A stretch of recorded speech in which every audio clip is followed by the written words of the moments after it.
Hi, my name is Burton Reist. I'm the Assistant Director for Communications, one of the two Assistant Directors for Communications at the Census Bureau. For the past couple of years, I've been the Chief of Decennial Census Stakeholder and Communications and Stakeholder Relations. And I'm going to talk today a little bit about who has stake in the census, who the stakeholders are of the census, and why they feel that so much is at stake.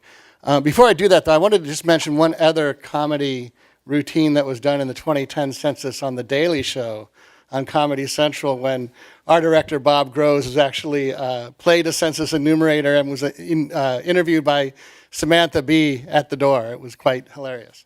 So what Margot said about the census in 1860, I think, underscores an important fact about the census, and that's the census reflects America. It reflects America in the sense of the data it produces, for sure, but it also reflects America in the sense of complexity of the census, the difficulty it is to actually count everyone. The fact that it is tied to the House of Representatives puts pressure on us to accurately reach everyone. You'll hear tomorrow about the extraordinary lengths we go to actually reach everyone. We don't just have to get to 90% of the population. But it's also true in the context of the stakes of the census. The stakes of the census get more intense for us every year. Margot had a much better slide to show the top part of this, but I just thought I'd put up again the states that are losing seats. But that's just one portion of why there are huge stakes on the census. The census is used to redistrict within the states, to draw political boundaries. Margot touched on this. And it also is used to distribute federal funds. And this becomes a sharper discussion every decade. More than $675 billion in federal funds are distributed based on census data each year. There are many analyses that actually go much higher than that. And they go much higher than that by looking at other ways that this data are distributed using census data, using population data. A gentleman in the Brookings Institution, Andrew Reamer, pushes that number up to close to $900 billion a year. And that's very important, and it draws into distinction some of the other things that Margot touched on. The undercount of the population is different for different population groups, and it impacts cities and municipalities different at different levels of geography. So John will talk about this tomorrow, the differential undercount, is the undercount of the minority population relative to the white population. We tend to undercount minority populations at a higher rate than the white population. In fact, we actually overcount the white population a little bit. That matters at large scales. It matters to a degree in the apportionment of members. But when you start looking down at lower levels of geography, there's an increasing attention to the fact that a city that has a large minority population that gets undercounted is going to be eligible for fewer dollars. So for all of these stakes, the interest in the census throughout the decade grows. It grows from the beginning of the decade throughout. I'll talk about different stakeholders and how they relate to this growing attention on the census, this growing interest in the census that really reaches a crescendo as we approach 2020. We're right at the point, actually have been since last spring, of that burgeoning attention on the census. Okay, so we have the U.S. House of Representatives and the U.S. Senate. I should put mayors here at the bottom. So let's talk first about the U.S. House of Representatives. As I said, a portion of the members are apportioned across the states, as Margot said too.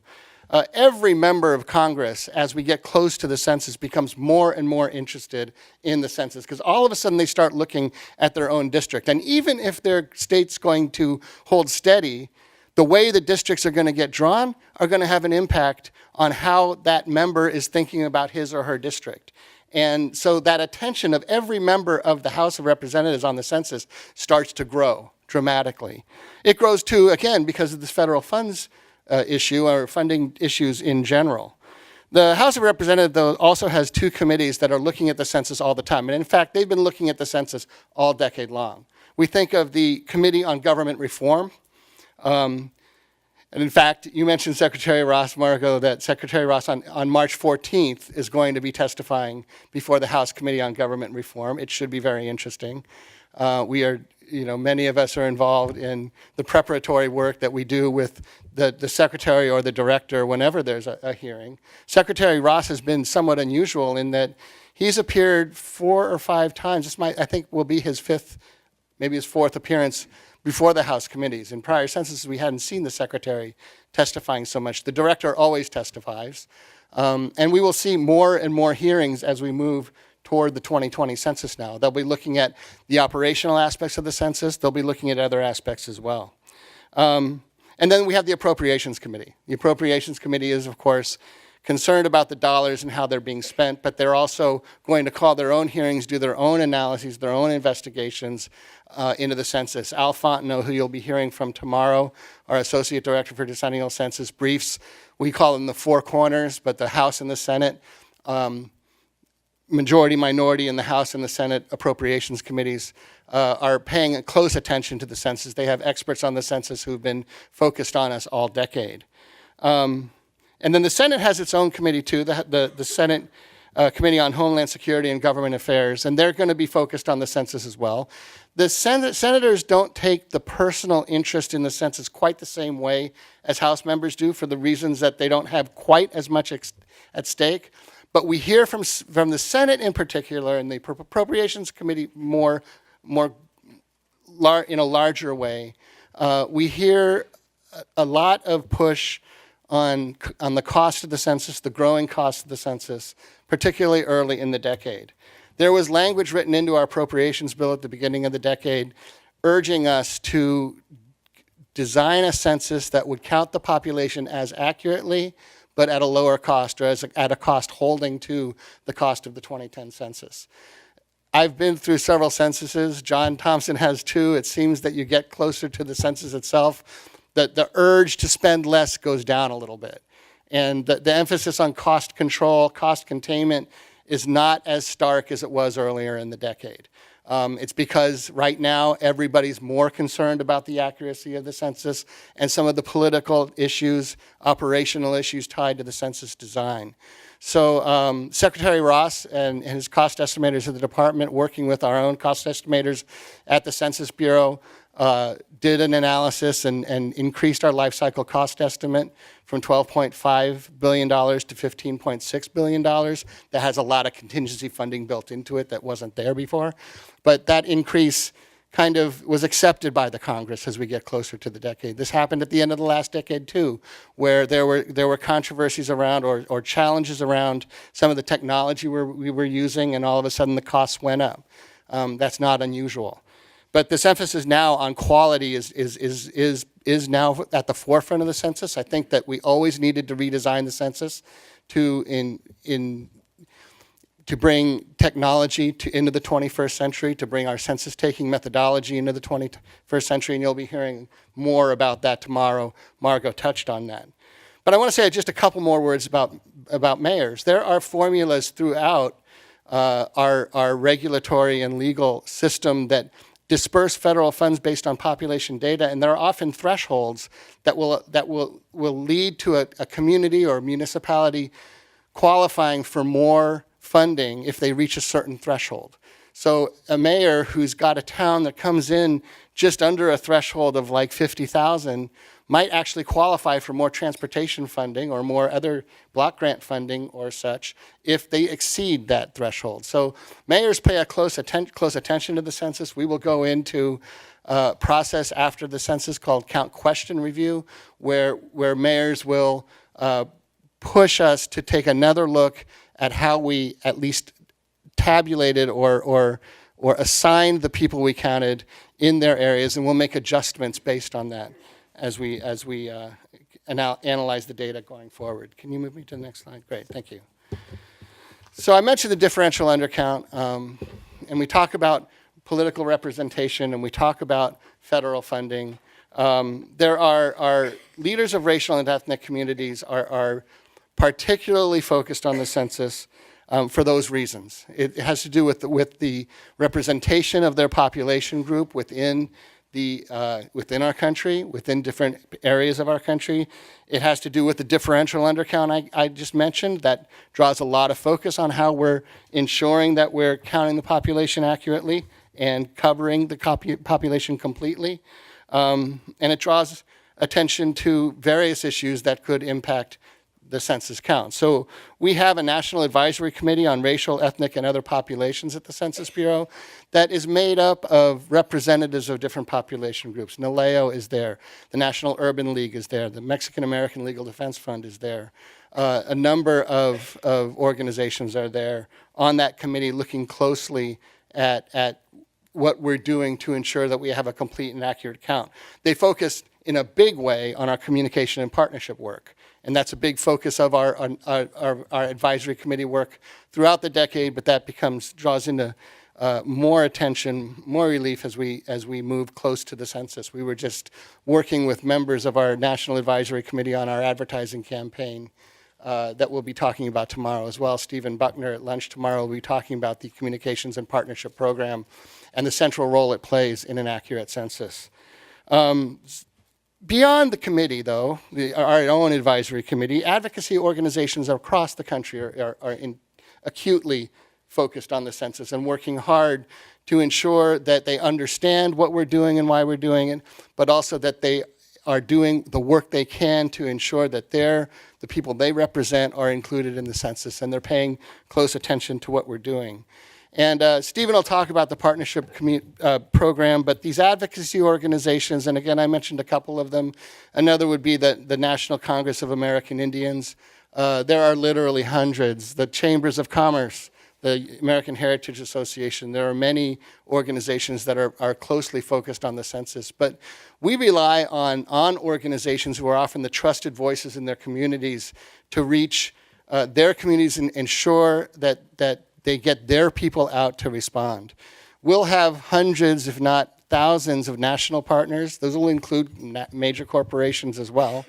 But we'll also have hundreds of thousands of local partners who are often the trusted voices in the community, faith-based organizations, legal clinics. Anybody who works with people in their community can oftentimes carry the message of inclusion in the census in a far more powerful way than the federal government can. Stephen will talk a lot more about this tomorrow. But I mentioned that we've been building the census since the last census. If we could move to the next slide, please. The scientific community is focused on the census throughout the decade. We, as I said, started looking at ways we could innovate this census. It is a significant departure from the way we've done censuses before.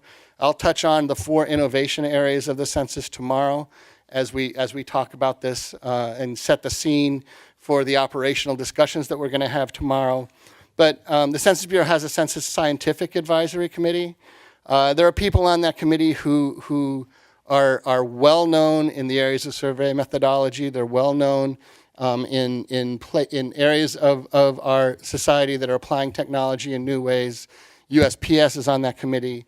The ESRI, a major geospatial industry leader, is on that committee. There are a number of academics on that committee. They've been focused on our census work all decade, and we brief them and work with them throughout the decade. In fact, both of our advisory committees are helpful and critical for us. They establish working groups that look into, in great depth, many different areas of the census.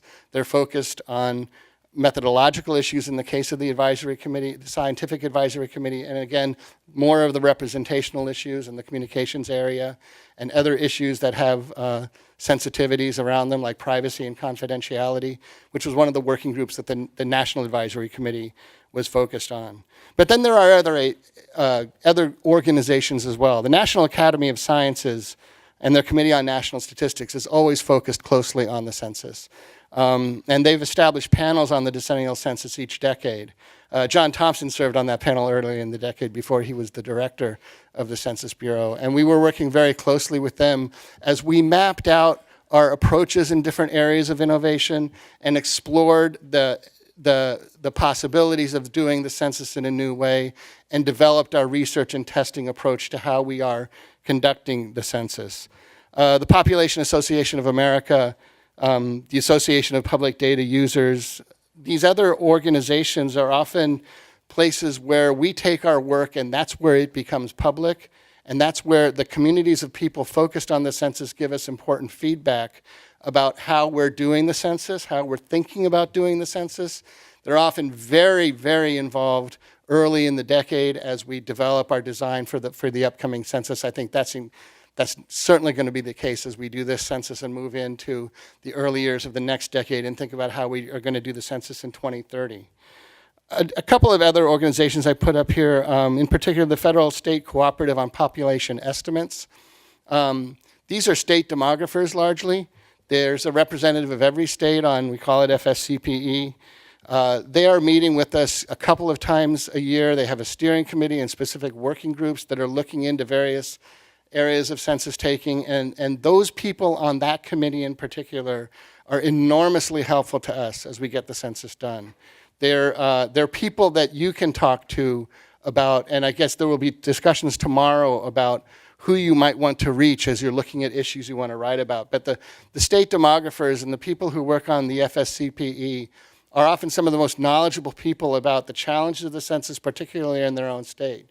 There's an example of this. I was talking and been working with a guy named Jeff Hardcastle from the state of Nevada, who's now working with representatives around the country, nationwide, to help us build our frame of long-term stay hotels and motels, because that's often a place where people get missed.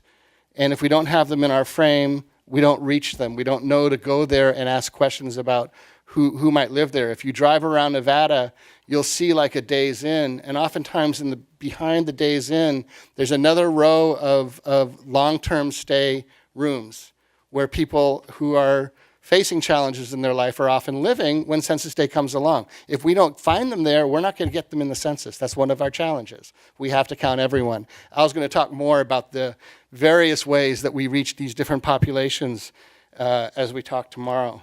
And then I think on my last slide, yeah. Excuse me. Thank you. So who's in the federal state cooperative on population estimates? I mean, how would I find that person in Missouri? Is that a Missouri state official or? That's probably the Missouri state demographer. We can get you a list. There are state demographers for every state, but I can have that for you tomorrow. Be happy to get that for you. If you go to the next slide, I just wanted to throw up there that there's also all the people who are interested in data, and they have huge stake in the census and us getting it right. Reporters, certainly, but also urban planners are some of our most important data users, scholars and students, the private sector. We also have state data centers, and often our state demographers are involved in those state data centers as well. State data centers are driven by the Census Bureau, but we have one, as I said, in each state. We have other ways that we work with states and work with local officials to help package the data and help people use the data as effectively as possible. One more slide I want to put up has to do with the Government Accounting Office and the Office of Inspector General. These are two governmental organizations that have been looking at the census all decade long. They both have dedicated staffs at the Census Bureau focused on the census and census taking. The Office of Inspector General actually is within the Department of Commerce and reports to the Secretary of Commerce, but is an independent entity conducting its own analyses, its own audits of work across the department. They're often focused on fraud, but in the case of the census and a program that spends this much money and has this much at stake, they're looking at every aspect of our census taking, and oftentimes their reports become public, and you'll see this in the news, and this can be a focal point for looking into various issues around the census. OIG has done 20 audits and issued 76 recommendations. The Government Accounting Office, it used to be called the General Accounting Office, and it used the Government Accountability Office. I wrote that incorrectly, my apologies. The Government Accountability Office has conducted 29 audits throughout the decade and issued 97 recommendations, and they've placed us on their high-risk list. We're on their high-risk list every decade. We don't come off their high-risk list until the census is over because it's such a monumental operation and task. But GAO too, they do their work at the direction of the Congress, and they are accountable not to the department but to the Congress. But they're exploring and looking into every aspect of census taking. They're highly focused on IT readiness, IT scalability issues. They're focused on the hard to count as well, and our communications and partnership work. Both IG and GAO are looking at that. So that's kind of the landscape of stakeholders. We'll talk about all the issues that emerge from how we do the census and what we're doing. We've already touched on that today. But are there questions? Yeah. I'm Amar Gupta with Silicon here, the first South Asian Digital Daily. You just mentioned IT. I was curious, is the Census Bureau taking the help of companies like Google's and Facebook's? Yes, we are. And how are you doing that, and what kind of privacy issues are we looking at? What kind of privacy issues are we looking at? Kevin Smith, our Chief Information Officer, will be here tomorrow to dive into that.